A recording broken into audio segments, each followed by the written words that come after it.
নমস্কার বন্ধুরা, শিবানী কিচেনে আপনাদেরকে স্বাগত। আজকে আমি এই যে কচি কচি লাউ ডাঁটা দেখছেন, এই কচি কচি লাউ ডাঁটা দিয়ে ডাল করব। প্রথমে এই লাউ ডাঁটাগুলো চলুন কেটে নিই। এই দেখুন বন্ধুরা, গাছ থেকে এই লাউ ডাঁটাটা নিয়ে এসেছি। এবার এটাকে আমি ছোট ছোট করে কেটে নেব।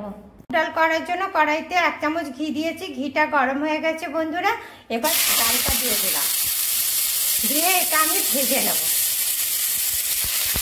বন্ধুরা, মুগ ডালটা প্রথমে ভেজে নিচ্ছি। বন্ধুরা, মুগ ডালটা ভাজা হয়ে গেছে। আর মুগ ডাল থেকে একটা সুন্দর গন্ধ যখন বেরোবে তখন বুঝবেন মুগ ডালটা ভাজা হয়ে গেছে।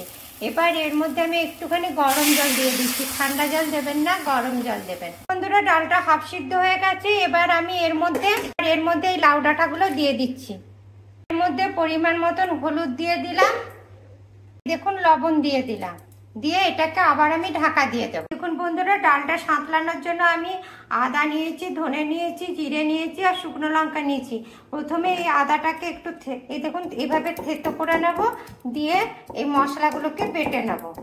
ডালটা সিদ্ধ হয়ে গেছে। এবার এটাকে আমি নামিয়ে নিচ্ছি।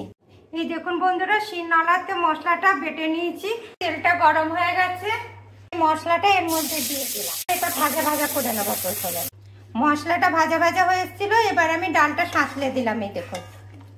এই দেখুন বন্ধুরা, ডালটা হয়ে গেছে। দেখেছেন কি সুন্দর ডালটা হয়েছে, আর ডালের কালারটাও কি সুন্দর হয়েছে। এবার দেখুন এই নামানোর সময় একটুখানি গাওয়া ঘি দিয়ে দিলাম। এই ডালে একটু গাওয়া ঘি দিলে খুব খেতে ভালো লাগে।